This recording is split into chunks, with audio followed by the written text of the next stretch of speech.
The poem Macavity, the Mystery Cat has been composed by T.S. Eliot.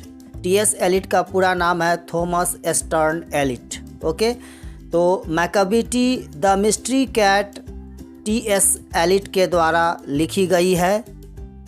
T.S. Eliot belongs to 20th century. T.S. Eliot 20वीं सदी से संबंध रखता है, मतलब T.S. एलिट 20वीं सदी के बहुत ही बड़े महान कवि थे। समरी में जितनी भी बातें बताई जा रही है वो तमाम बातों को आप अपने ध्यान में रखेंगे, इसलिए कि ऑब्जेक्टिव क्वेश्चन ऑलरेडी 50 मार्क्स का आपके एग्जामिनेशन में होता है। तो जितना ज़्यादा ध्यान से आप समरी को कवर करोगे उतना अच्छा से ऑब्जेक्टिव क्वेश्चन को आप फेस कर पाओगे। ओके फाइन, आगे बढ़ते हैं। He is an American. He मतलब कौन? T.S. Eliot. He is an American. T.S. Eliot American थे। He got Nobel Prize in 1948। उन्हें नोबेल प्राइज़ 1948 में मिला था।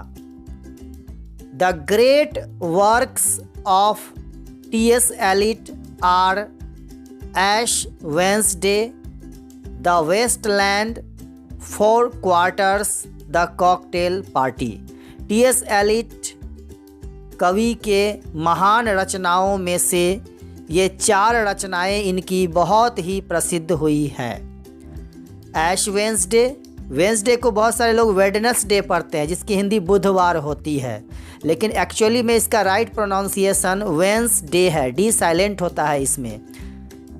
ऐश वेंसडे इनकी ये महान रचना है।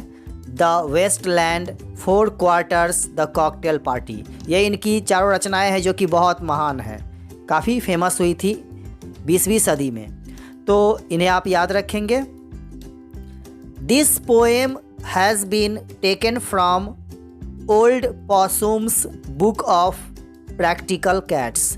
और सबसे खास और इम्पोर्टेंट बात यह है कि ये कविता मैकाविटी द मिस्ट्री कैट को इनकी सबसे बड़ी रचना है पॉसम्स बुक ऑफ प्रैक्टिकल कैट्स, उसी में से ली गई है। मैकाविटी कविता को पॉसम्स बुक ऑफ प्रैक्टिकल कैट से ली गई है। ये बात आप ज़रूर याद रखिए क्योंकि ये क्वेश्चन ऑब्जेक्टिव में आएगा ही आएगा कि from where Macavity the mystery cat has been taken, कि मैकाविटी द मिस्ट्री कैट को कहाँ से लिया गया है। उस समय आपको याद रहना चाहिए कि इसे Old Possum's Book of Practical Cats से ली गई है। It is a humorous poem.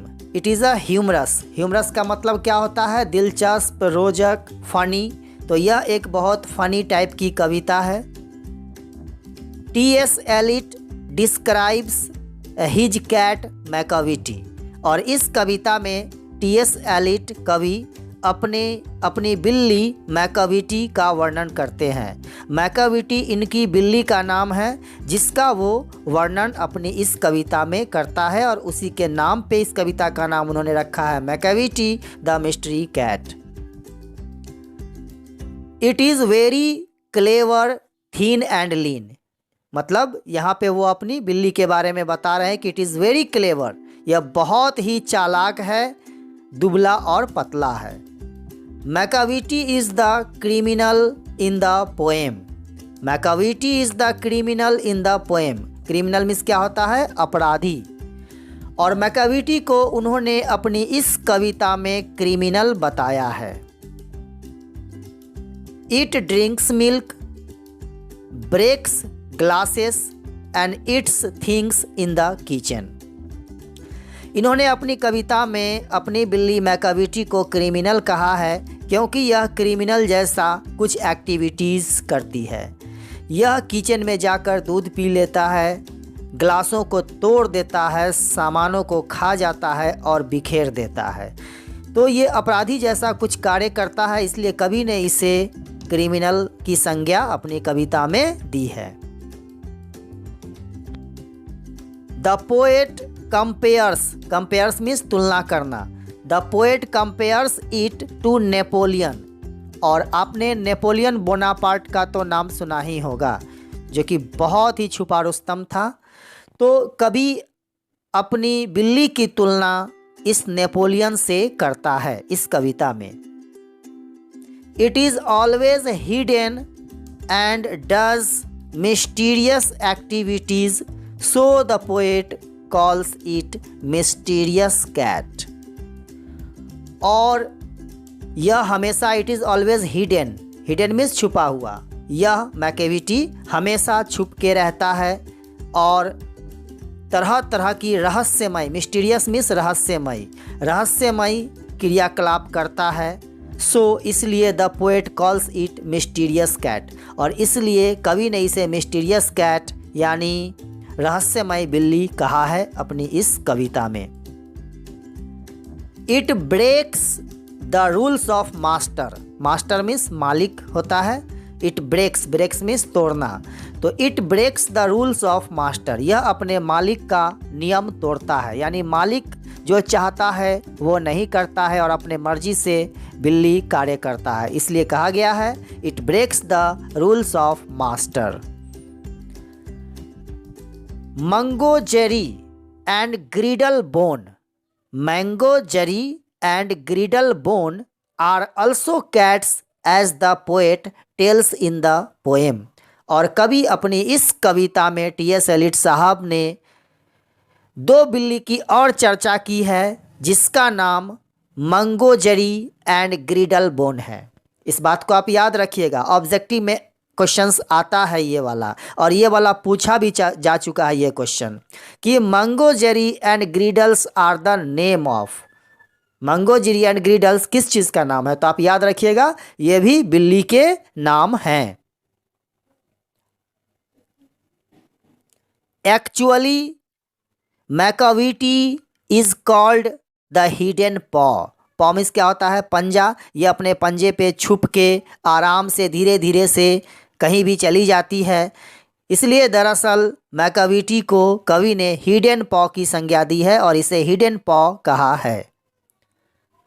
मैकाविटीज power of levitation would make a fakir stare, इसमें कुछ वर्ड्स को पहले समझ ले। लेविटेशन एक वर्ड यूज हो रहा है, लेविटेशन, लेविटेशन का मतलब होता है गायब होना, अदृश्य हो जाना, और स्टेयर फकीर के बाद लिखा हुआ है स्टेयर, स्टेयर मीन्स होता है घूरना, भौचक्का रह जाना, टकटकी लगाकर देखना।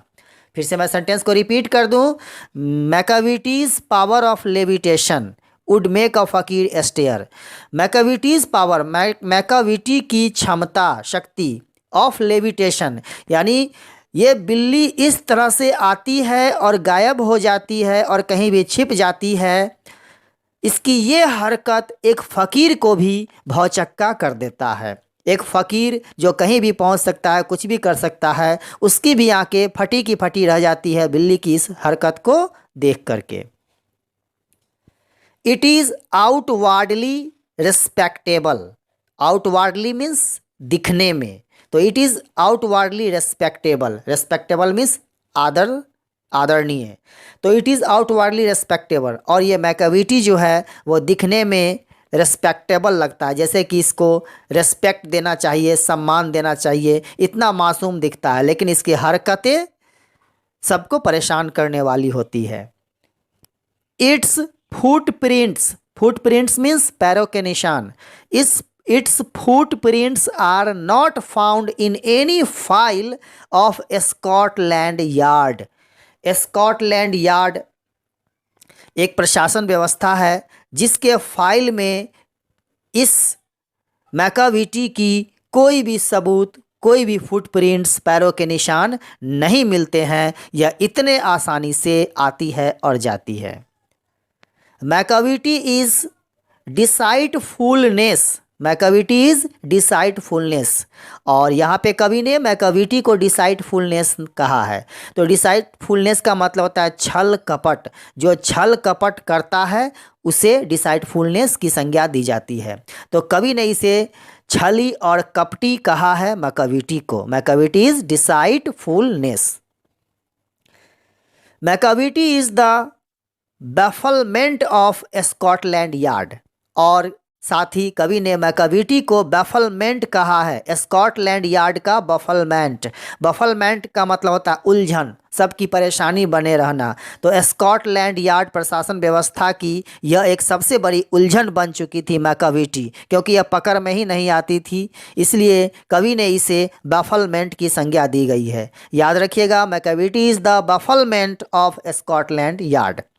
Okay, thank you very much. तो मैकाविटी द मिस्टीरियस कैट की यह समरी थी। मैं चाहूँगा कि इस समरी को एक बार और रिपीट करें आप, और फिर से इस वीडियो को देखें, क्योंकि समरी समझ जाएंगे तो आप ऑब्जेक्टिव क्वेश्चन आसानी से दे पाएंगे। ये मैं बार बार एक ही बात कह रहा हूँ। चलिए, थैंक यू वेरी मच। तो कल मिलते हैं हम लोग मैकाविटी द मिस्ट्री कैट के ऑब्जेक्टिव क्वेश्चन के साथ, जिसमें ज़्यादा से ज़्यादा आपको जवाब देना है, और जवाब देने के लिए क्या करना होगा, इस समरी को ध्यान में रखना होगा। Okay, wish you all the best. Thank you.